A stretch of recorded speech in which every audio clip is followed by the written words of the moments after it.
Albert Breer here on the Rich Eisen Show. So let's jump in. Are the Cowboys going to hire Brian Schottenheimer? Albert, is this real right now? I mean, I think they've certainly come to a comfort level with him, in a pretty prominent role on their coaching staff since moving on from Kellen Moore. I think that was 2 years ago now, Yep. right? Mm-hmm. And so, I think Shotty's, like, if you've been around him, like, he's very energetic. He's got a great personality. You would not win the press conference by hiring Brian Schottenheimer as your head coach. That's for sure. But I think he's a little bit better at the job than people give him credit for. Now, he's bounced around a lot. There's no question about that. And there is that question, with his last name and everything else, why hasn't somebody hired him already if he's that good? It's a fair question to ask. But I think he's in the mix with a few other guys. Kellen Moore is in that mix. And really, I think has some of the things that Jason Garrett had in the connection to the Jones family. And, then there's Dion, which I know you wouldn't make this mistake, Rich, but I know a lot of people do make the mistake of thinking Dion's all flash when he's actually sort of an old school coach whose foundation is on fundamentals and toughness and all those great things. So, those are the names that kind of jump out off the list to me.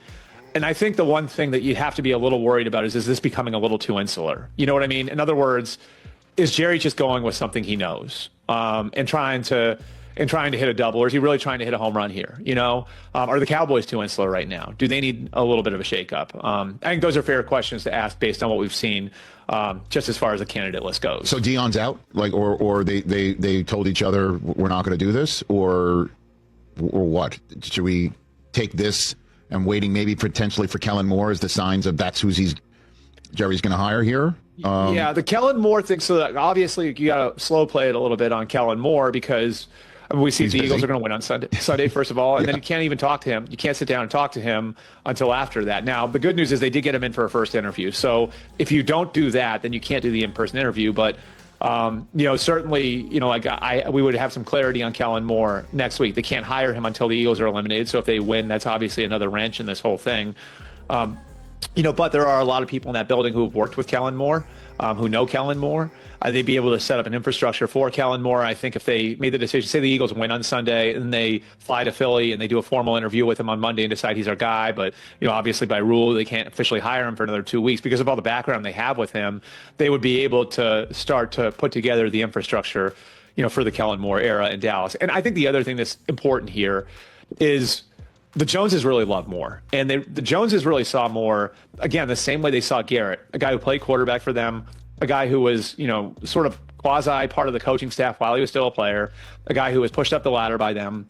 In a lot of ways, I know I've used this term with you before, Rich, where, Jerry to some degree saw Jason as his creation, and I think that protected Jason for a while there. I think Jerry may look at Kellen the same way, and I think Kellen's really, really capable on top of that. So, he's still the name that I have circled here as the one that, that makes some sense. And, I know on top of everything else, Kellen's, obviously gone through some ups and downs over the last couple of years, which are to his benefit. And there are other teams that really liked him when they interviewed with him. Like the Panthers, for example, had planned to hire Frank Reich a couple of years ago, but Kellen Moore's interview kind of set them back a little bit where they had to rethink things a little. And they wind up going forward with Reich anyway. But Moore really hit it out of the park with them. So he's at least an interesting name to consider and has a lot of built-in relationships that bolster his candidacy, not the least of which, of course, is his relationship with Dak Prescott. What are you hearing out of Vegas, Albert? Yeah, so I think Tom Brady's personal relationships are a factor here. One thing that I did hear was not to rule out Pete Carroll or Steve Spagnuolo because Brady has respect for them having gone up against them, having played against them. Obviously, he's competed on a Super Bowl stage against each of those guys. Spagnuolo with the Giants way back when, and then obviously, against Pete Carroll in Super Bowl 49, I think it was, right? Mm-hmm. So there's that. I also think that there's a connection on the GM side that could influence where they go with the coach. And there's a guy who's the assistant GM of the Buccaneers. His name's John Spytek. He was actually briefly a Michigan teammate of Brady's, but that's not really the foundation of their relationship. They spent a year together. Brady was the starting quarterback. Spytek was on the scout team. You remember, Rich, the famous Tuesday meetings that Brady would have with Belichick and later Nick Caserio, mm-hmm. right? Mm-hmm. Where they would sit down, they would go through the opponent chapter and verse, and here's what we're going to do going forward this week. Well, John Spytek was the one that ran those meetings for Brady in Tampa, and so for the 3 years that Brady was a Tampa Bay Buccaneer, every Tuesday he was sitting down, and John Spytek and a guy named Rob McCartney were doing the advanced scouting report for Tom. And so they were able to build a relationship there where I think it could be a factor for Spytek in potentially getting that job. And then if he gets that job, now do you open it up a little bit on the coaching side to see what he would want? So I'm not saying Spytek's got the job. I'm not saying Pete Carroll or Spagnuolo necessarily are going to get the coaching job either. But I think those relationships do matter. Interesting. Okay. So I guess if you're talking Pete, that could be done now. And if you're talking Spags, you got to wait till he's done. Yep. So keep an eye on all of that. Albert Breer here on the Rich Eisen Show. Ben Johnson being introduced as we speak. Did he choose the Bears just as much as the Bears chose him? Yeah. So this one's fascinating. I mean, we can start with the Raiders, like what the Raiders did with Ben, where at the very beginning, Ben wasn't going to take an interview with the Raiders. And Tom Brady actually called Ben's agent and sold him on the idea of it. They spent an hour on the phone, and that was when Ben accepted the interview request. He was really intrigued by Brady's vision. Mm-hmm. Brady saying that he was going to be involved and that he wasn't going to put anything that was an embarrassment to his name. Like, he was really determined to change the face of the Raiders. There are these money people that are coming in. Egan Durbin, CEO of Silver Lake, has 7.5% of the team now. Big private equity guy. Tom Wagner is Tom's partner from the soccer team over in England. He's an investor too. So. He really liked the idea of what Brady put in front of Brady put in front of him, and then with the Jaguars, I think that was a little bit like Shad wanted to go through his process, and that process was moving along, but maybe not pacing as fast as the others. And so I think this goes back to a year ago. Like, I think 1 year ago, if the Bears' job was open and they had offered the job to Ben Johnson probably would have accepted it. It was my understanding at that time that was the job he wanted. Then in the year in between, I think both sides sort of recalibrated, where the Bears had kind of leaned towards, we need a leader of men, more someone who's going to be able to coach all 53 and not just one.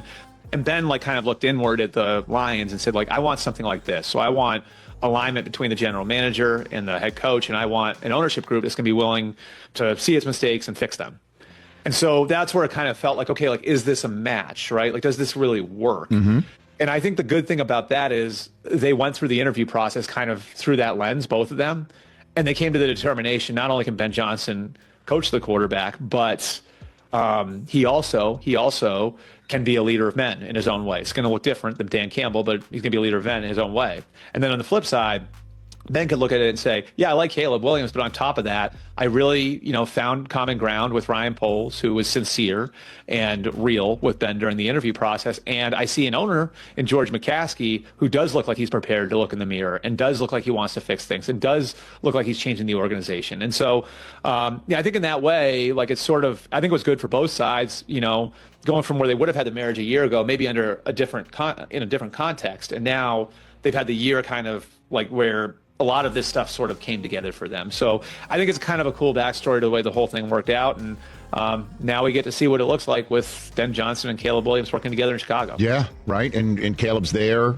His cast in his hand had to do with a cyst, I guess. So there's nothing serious going on there. And off we go. I mean, that's the marriage that we're going to see. And what a fast. So here we are, another offseason, another Cowboys coaching search filled with uncertainty. And let's be real. After how things ended this season, this decision isn't just important, it's critical for the future of this franchise. But let's talk about the name that's suddenly gaining traction, Brian Schottenheimer.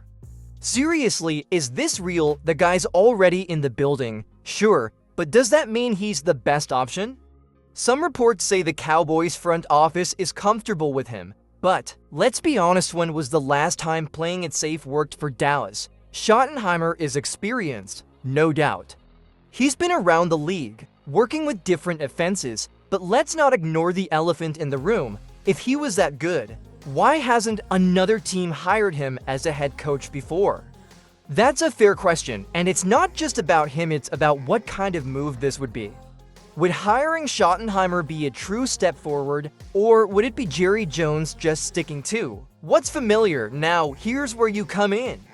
Let's settle this with a vote. Would you be okay with Brian Schottenheimer as the next head coach of the Cowboys? Vote YES if you think he deserves a shot. Vote nitrogen monoxide if you think Jerry needs to aim higher. And if not Schottenheimer, Then who? That's the big debate. Because while his name is in the mix, he's not the only one. Kellen Moore is still lurking as an option. And we all know how much Jerry Jones loves him. Could he really be the guy? Stick around, because in the next part, we'll break down Moore's chances of landing the job and whether bringing him back would be a genius move or a disaster waiting to happen. Alright, let's talk about Kellen Moore, a name that just won't go away when it comes to the Cowboys. And honestly, it makes sense. He was here for years, running this offense, and Jerry Jones has always been a fan.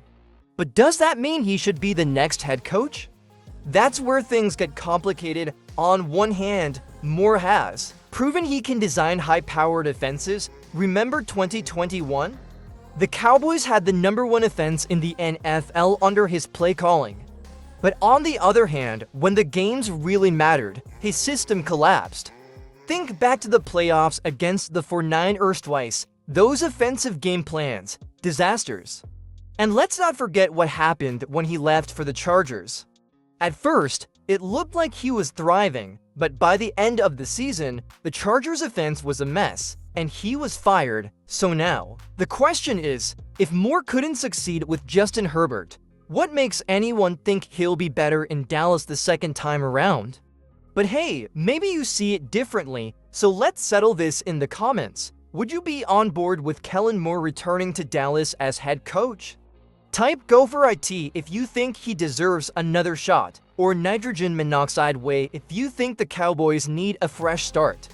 And if neither Schottenheimer nor Moore are the answer, then who is? Because let's be real, if Jerry is looking for the safest option, that means someone else might be on his radar. Someone with more experience, someone like Mike Vrabel. Stick around, because next, we're breaking down the Vrabel factor. Will he be a game-changing hire for the Cowboys, or just another name in a long list of coaching disappointments?